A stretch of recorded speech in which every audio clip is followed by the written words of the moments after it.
Going on, everybody? Welcome to another edition of Minor Obsession. We've got a special guest in house today with us via Zoom. We've got the head coach of our women's tennis team, Coach Anthony Davison. We've talked to him before. We've heard a lot about his background. If you need a little refresher, Anthony, huge 49ers guy. He played for the school and the men's team in college. Now he's back to coach the women. Anthony, how you doing today? It's got to feel good with the season you're on right now every day when you wake up, huh? Yeah, things are going well. And again, thanks for having me back. It's always good to see you guys and chat to you guys. So excited to catch up. Yeah, lots happened since the last time we talked. Obviously, most important this season right now, you're chugging along 13-0 at home with a really good overall record. Played, I think we talked to Mike Hill last week, and he mentioned first time in program history we've beaten some ACC schools. So, just take us through your thoughts for the season and how you're seeing the team shake out. Yeah, I can talk for a while on that point alone, but no, things are great.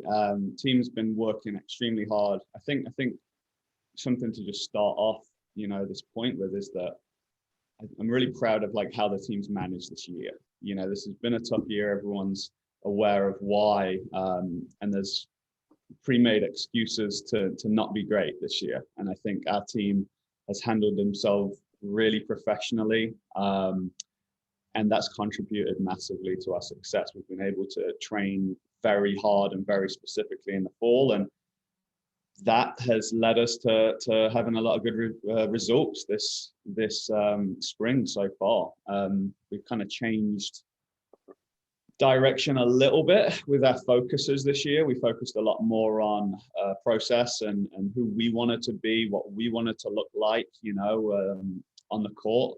If we were a fan in the stands and first time they've ever seen Charlotte women's tennis, what opinion do we want them to draw of us? And that's kind of what we've built on this year, with some of the fundamentals that we've talked about in the past in place too. And I really attribute a lot of that, the success we've had to sort of the day-to-day, who we want to be and living that day in, day out on a consistent basis. So talking a little bit through, a lot of your recruits are international. How has that been in the COVID era?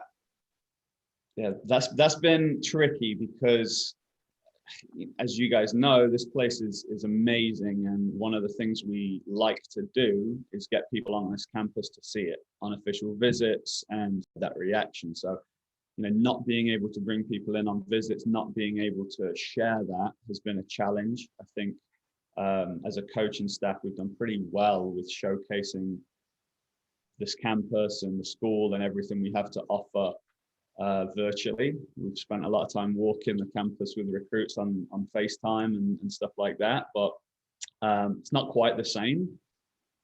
Fortunately, I think, because of the progression of the program and the results we've been having and the impact we've been kind of making, recruits that maybe needed to be swayed a little bit more by that visit in the past are now being swayed more on the reputation we're building, so that we're gaining a bit more of a reputation internationally, nationally too, and that's paying off. So while it's not ideal in one sense, we're seeing a lot of positives on the other, and we've got a couple of really good recruits coming in this coming fall, and we're going to be improving again for sure. Yeah, one of the interesting things when I look at your schedule, you see with a lot of athletic teams, strength of schedule matters a lot with how the team responds and performs. And just, looking through, you played number 6 Duke, number 16 Wake Forest, number 1 North Carolina, 23 Furman. Was that a product of your planning on trying to make sure that the team connected with a lot of close rival schools that also had really strong women's programs right now? Yeah, absolutely. I think a couple parts to that. Number one is we're in a extremely strong region for women's tennis. I mean, probably the strongest region in the country. So trying to take advantage of that and play some of the best teams in the country, play the best competition. So while obviously we want to win those matches, regardless of whether it's a loss, it's still beneficial. It's still, you're walking away from that, gaining a lot of experience. And then, we go into matches that are maybe a little more 50-50 because of that experience we've had at the top level. It's paid off. And we've seen that for sure. So that's one idea. The other idea there is trying to progress each year. I think if you look back a couple seasons ago, maybe we played one of those teams. We didn't play 5, 6. So we're trying to strengthen the schedule each year. We're trying to progress. We're trying to play tougher teams. And as we evolve and as we get better and stronger and ranked higher, we want to chase those opportunities and we want to play the best. So we're trending, in the stronger direction. I think even next year it's going to trend up again. We're going to play more of the better teams and keep moving in that direction. So again, it's a bit of both, I would say. And can you give the fans too a little insight on how conference scheduling works for tennis? A traditional sport, you see kind of a non-conference schedule and then a conference schedule all back to back. But for tennis, we're only playing 3 Conference USA teams, it looks like, on the schedule this year before the conference tournament. How does that shake out compared to, some of the other sports that have a more defined schedule? Yeah, we're one of the conferences which the rule is you don't have to play a conference schedule. Now, I think one of the biggest reason for that is because Conference USA is so spread out. It's extremely spread out, and to be flying to Texas, to Florida, those teams traveling to Virginia to play Old Dominion, Oz, like it's not. It's just been deemed as maybe avoidable because we're all in kind of strong regions and we can play tough competition. So we do get together and play a conference tournament at the end of the year, but the seedings for that are based on your national ranking. So, the higher we are nationally, the better seeding we will have in the conference tournament at the end of the year. There is one caveat to that, which is if you do play another conference opponent and have a win against them, you can flip in the seedings with them. So, it's in your interest to play conference teams, and we do always like to play conference teams. It's in the future we're going to be trying to do mini pods and trying to play more conference opponents to sort of shake out the seedings a little better, but it's not required. So therefore, it's where are we going to get the best competition? Is that going to be driving to, Western Kentucky, or is that going to be right here in the Carolinas playing, North Carolina, NC State and Furman, or, whoever that may be in this region. So you've got to kind of weigh up where you're at as a program and the benefit it's going to have towards the end of the season. Now, do you feel with the pandemic that it helped your schedule a little bit? Like you talked about with North Carolina, NC State, Duke. Do you think we would have gotten them on the schedule without the current circumstances?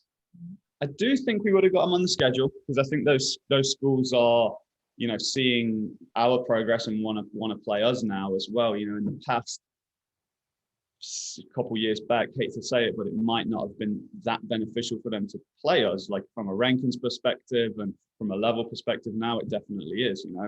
If they do beat us, it's a good ranking opportunity for them as well. And of course, we're at the level now where it's a tough match. So we're definitely going to be continuing matches with those programs. Again, it's not always on our terms, right? So I don't know 100% that we'll play every single one of them every year, but I'm sure we will be playing those teams in the future. Now, has it made it easier? Possibly. Like we played NC State last week, short notice, added it in and just drove up there. Now, if it was a normal year and maybe they were, flying a little more, traveling a little more, we were potentially doing the same. That one might not have happened, but, for the most part, I see us continuing playing those programs as long as, they're where they are where they're at in the country, and we, keep progressing and keep keep moving in that right direction. So don't see any reason why we won't. And as of today, make sure that we timestamp this. We're ranked 43 in the country, which is pretty awesome. Hopefully that moves up, or when you listen to this, we're first in the country, who knows? So can you talk about that turnaround of, being the head coach here for a couple of years and now getting us a top 50 women's tennis program? Yeah, it's and look, first off, it's awesome to be there for the first time ever, in the program's history. It's nice recognition for us and for the team to see that everything we've been doing has led us in this right direction. I think if you asked us a year ago, we might have sort of seen that as, we might have judged ourselves on that a little bit more. We might have sort of said, yeah, like that was one of our goals, and that's, now we've done that, like we're good. Like we're not really seeing it like that this year. It's more kind of, hey, this is a step on the way, step on the path we're on, and this is a byproduct of everything we've been putting in. Now, did we celebrate when that came out? Of course we did, and the team was loving it, and we, as coaches, we were loving it. But I don't see that as where this path needs to kind of stop for now. It's like, no, let's keep progressing, let's keep moving forward. But definitely proud of what we've done. When I took over this team, I think it was ranked around 163 in the country. So, it's been a big jump, but it wouldn't have been possible without everyone involved in this program. Strength coaches, both of our assistant coaches over the last couple of years, every player that's been a part, that's come every day and, worked so hard. And when they've not been here in the summer, trained over the summer and dedicated themselves, it's been a process. There's been a lot of moving parts to this. It's not just, hey, we had a good day at, Virginia Tech and Clemson. I mean, that was a part of everything we've been building. So gotta give credit to everyone involved. But it's nice recognition, but we're not going to be stopping at 43, that's for sure. Yeah, speaking of team performance, I mean, last time we talked to you, one of the main points of emphasis, or I guess two main points of emphasis you had were, working harder than everybody else and strength and training, which it seems like you've really successfully implemented that side of things. And then emphasis on doubles points and winning those to set yourself up for success in the match. Just looking at, the records for the year for the team, all your doubles teams are above 500 on a regular basis. You got leading the way to double digit 15 wins for your main doubles squad there. And then outside of that, though, your singles points are still, going crazy too. You got, what was it, 5-6 people with double digit win records right now for the team. You got to be very happy going into, or confident going into any contest with that type of roster. Yeah. And you're right. When I've said for a couple of years, our focus is primarily that physical piece. We pride ourselves on working hard here, having a good structure, a good plan that kind of develops us physically. And I think anyone that hasn't seen this team play for a while, like come out and see us, you're going to be impressed by how physical this team is. They're strong, they're good athletes, we move well, and we can keep it going for the full course of a match without having to slow down. So that's all down to what we've put in. Doubles was a big focus when I first came in here, and it still is. I mean, we do a lot of doubles work here. It's much more set what we do now. It's much more set, and we know kind of what we're about as doubles teams, and we have little kind of things within each team that we need to focus on a little more. When I think a couple years back, it was much more about developing a doubles identity and what we were kind of like as a whole. But yeah, you're seeing a confident team now. I mean, the wins that we've had, I mean, it's bound to give us confidence, but I think you alluded to it earlier. We're 13-0 at home. We haven't lost here, touch wood, for a while. Want to keep that going, but I think it's like we step out on these courts, or any courts at the moment, and we feel good. We feel good with who we are and what we're about, and that belief is there. But again, I kind of attribute it to a lot of team meetings in the fall, a lot of conversations, a lot of kind of daily reflections by the players. They've been really working on what they're bringing each day, what they're about. And that sort of, over the course of a year, that consistency builds into a lot of confidence. You know, it's not something that, again, we weren't an unconfident team that won one match and got confident. It's the accumulation of a lot of work. So that's something we kind of say to the team right now is when we're going into these big matches, like, the work's been done, right? Like, the work has been done. You've been trained for this. You're ready and know it. So we're going into matches knowing that, and I think take some of those doubts away. You're not going in kind of hoping that you play well. You know that it's there, and it's just about bringing it on the day. So yeah. Now we talked about the team, which is nationally ranked at 43. I also want to bring up Ruxy, who's 60th in the country. Can you talk about that development? Only a sophomore, which is pretty exciting for you, I bet, for 2 more years of this. Yeah, well, she's actually only a first semester sophomore, really, because she came in January last year. Ruxy is fantastic. I mean, she kind of embodies what we're about here. She's super intense with all of her training. She comes out and gives it everything and works hard every day. She's a good leader. You know, we made her a team captain after one year because she kind of leads by example. You know, she's someone that wants to come out and do extra work. She's someone that's going to train and play tournaments over the summer. She really embodies like what we're trying to be here. But just an awesome girl as well. I mean, really positive person, fun to be around, and has bought into what we're about. She's really improved for sure while being here, but we're lucky to have her. You know, we're lucky to have a player like that on our team who is a very good doubles player, who's a very good singles player, and you know, she's a lefty, so she's kind of tricky to play. A lot of players don't like playing lefties, so she's got that in her toolbox. But you know, I can't really speak highly enough about her. We're fortunate to have her on this team, and you know, with everyone getting the extra year eligibility back as well, she might be here longer. You know, she might be here longer than 2 more years. She might be 3. So I'll definitely be persuading her along that path, but we'll see how it works out with her studies. But you know, you can definitely expect more from Ruxy, and she's the sort of person, she's not going to be happy with 60. She always going to progress more. She's going to think, you know, hey, if I'm 60 now, like, what can I be in 6 months? What can I be in a year? And she's got that kind of growth mindset attitude, which is awesome. I think the other person we've got to brag about too, right? Roe, your senior, just hit, what was it, 100 wins the other day? Is that right? Honestly, she keeps winning, so I'm not quite sure what it at. Like, it could be there, it could be 102, 10. I'm not sure right now, but she well, it was about a week or 2 ago. I think she passed the 100 mark, so it's yeah. impressive. Hey, well, yeah, I mean, she just passed the record for most singles wins in history. So now she's top of the pile there.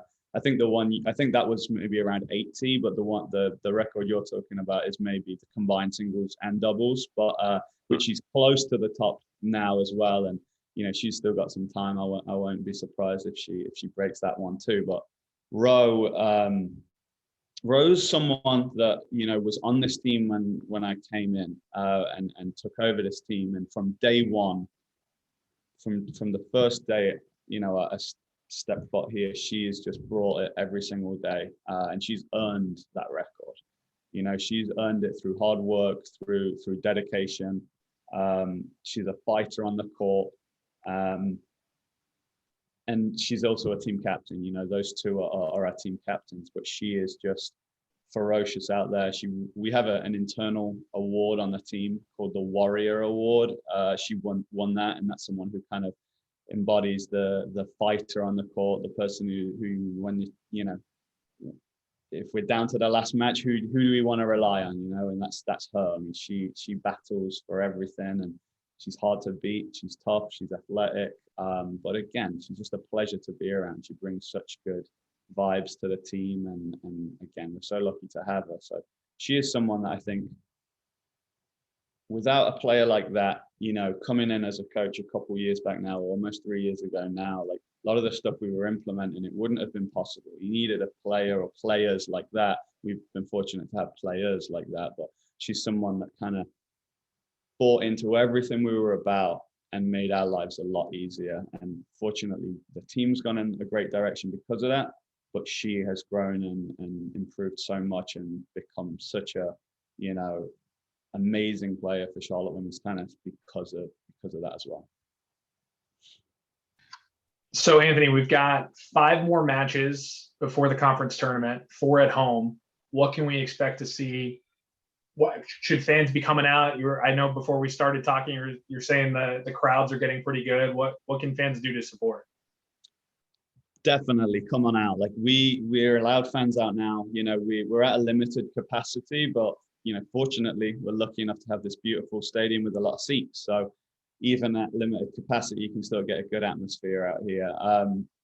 What I will say is this coming week, we've got a match on Friday against James Madison, and then Sunday against Florida Atlantic. Those 2 matches are big matches. You know, there's no denying it. They're going to be tough matches.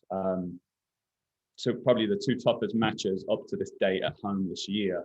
Good teams, ranked pretty high, and they're going to be battles, you know. So I think if you come on out and watch the team, and this week you're going to see some really high level tennis and some battles out there. Excuse me. Couple weeks time, we've got VCU at home here. That's our senior day. That's our last home match of the year before we go to the conference tournament. That's the same thing. So that's, you know, we've got a few home matches coming up that are there. There's going to be fireworks. It's going to be war out there, and I think the team is prepared for it, and we're ready to go. Oh, and I missed one. We've got App State, which the team I know you guys love so much. We play them in between that. I think that's not this coming weekend, the following weekend. So I'll probably see you guys at that one. But yeah, we've got a few good home matches coming up, and important matches. I mean, if we want to stay ranked where we're at, and if we want to, you know, go into that conference tournament feeling great, like these are matches that we want to do well in, and we want to bring our best, and we want to, you know, test ourselves. So exciting times. Yeah, as long as you can promise we get to drive home happy after an App State match, I'm good. I know we've kept you for a while, but I'm curious. So as an alum yourself, and now back as a coach, we haven't talked to you since the Bold Rush came around. What's your thoughts, you know, getting to wear the pickaxe on your chest, and now, you know, getting to see your players out there with the all-in C, how you like that change? I love it. I loved it from the minute I saw it. I just think it's clean. I think it's cool. It's clean. What I love is how it ties into the city so much. I mean, I think that's something that we have here, which so many other schools don't have, is that connection to an awesome city with so much going on. This place is growing faster, you know, than almost everywhere else in the country, city and school. And I love that kind of CLT connection now. I'm seeing a lot more kind of knowledge about the program within the community, and I'm assuming there's a bit of a connection there as well. But as far as just the way it looks, yeah, I really like it. I think now when I see the old logo, while I still love that logo because it's nostalgic for me, I realize, hey, like this new one's a little cleaner, a little cooler, not so much going on, little less confusing. But I really like the CLT, if I'm completely honest. I know I'm wearing C right now. Oh, it's this side, but yeah, I like. I get our equipment guy to print CLT on as much stuff as I can. I like that. I like that logo.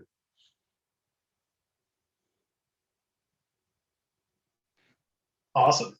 And you know, we like it too. As you can see, we're sporting it, and you can get it at the Barnes and Noble bookstore if you want anything online. Well, we're not getting paid for that plug. Let's wait till we get paid for that plug, Scott. You also get it if you come out to a couple of women's tennis matches over the next week or two. I'll be giving out a few free shirts with the new logo. So you know, you can always stop and get a freebie there. So. Ooh, you heard it That's a here good first. thought. Be sure you stop by the tennis matches. Enticing. All right. Awesome. Well, we've kept you for a while, Anthony. It's been a pleasure catching up with you. Really exciting season. We've talked about before. We know Mike Hill loves tennis, so I'm sure conversations with him are pretty happy right now with the way things are going. So appreciate all you're doing to bring the school success on that front. And you know, it's been a real pleasure catching up with you here. Yeah, thanks for having me, guys. It's always good to see you, and we'll try to keep rolling.